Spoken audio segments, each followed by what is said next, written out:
내가 꿈꿔오고 희망했던 대한민국은 아니구나 하는 생각을 좀 했어요. 장애인들을 채용하면 나라에서 국가에서 지원해주는 보조금이 있다고 알고 있거든요. 그런 보조금 때문이 아닐까. 인간다운 사람 사는 그런 직장이 되었으면 좋겠습니다. 바로 어제 온 국민의 가슴을 철렁이게 하는 소식이 있었습니다. 자, 요금소 비리 의혹이 계속되는 와중에 정부에서 고속도로 통행료 인상을 추진한다는 건데요. 예. 고속도로 요금소 운영자들이 부당하게 챙기는 수익이 연간 1,000억 원에 달한다고 합니다. 심각한 수준까지 치달은 요금소 운영 실태, 날에서 취재했습니다.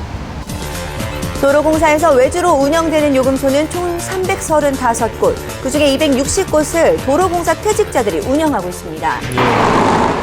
퇴직자 전관예우 논란 뒤에는 요금소를 둘러싼 비리 의혹까지 겹쳐 있는데요.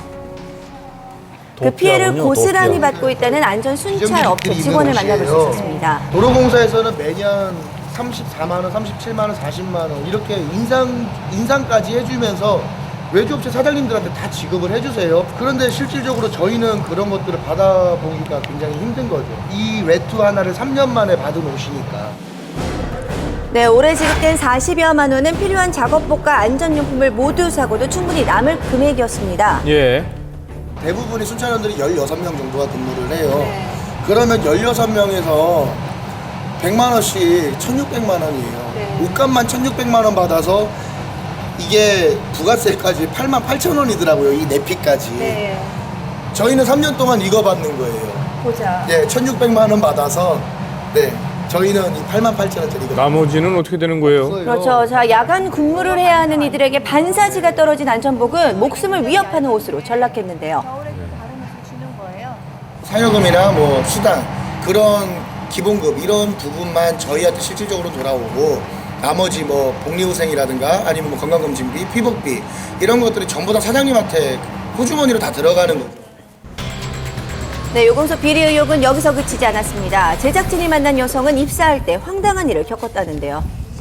수습기간 3개월 동안은 그 청산이금을 제대로 못 받고 적어도 한 2, 30만 원은 덜 받지 않았나.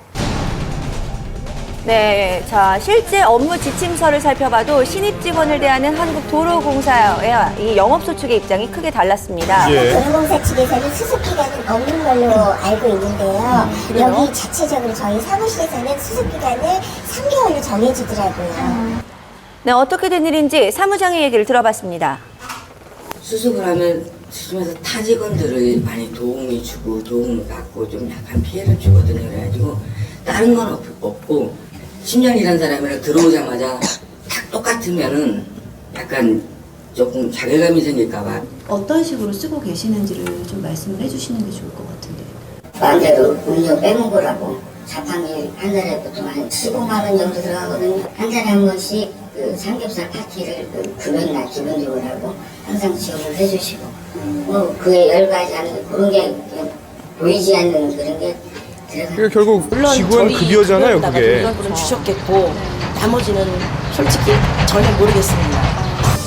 네, 신기남 의원실에 따르면 직원 인건비를 착복하는가 하면 급여 명세서를 조작하는 사례도 발견할 수 있었습니다. 뭔가 투명하지가 않군요. 네, 이렇게 올린 요금소 사장들의 부당 수익만 연간 1,000억 원으로 추산된다고 하는데요.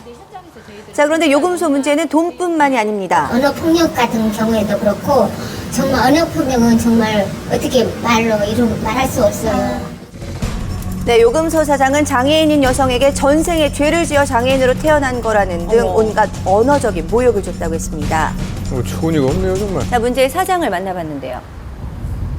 그게 모독하시는 거라고 생각하시지 않고 말씀을 하시는 거예요? 아니 그거는 이제 얘기 중에 그런 부분은 내가 본문을 들은 적이 그런 게 있었다 해가지고 얘기를 했지 그 모독하기 위해서 한 건 아니죠.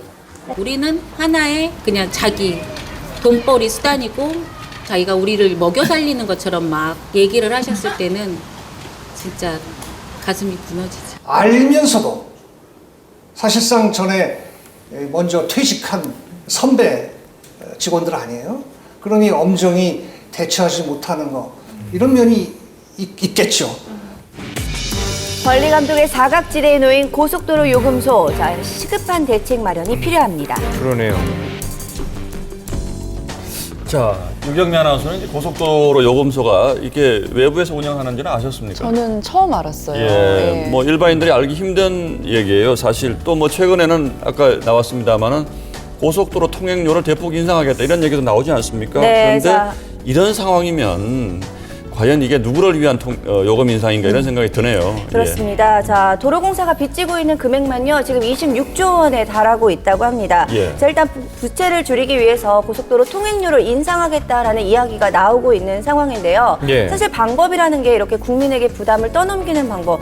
자, 이것보다는 해마다 이렇게 계속해서 반복되고 있는 요금소 비리부터 바로잡는 게 먼저가 아닐까 하는 예, 생각이 그렇습니다. 듭니다.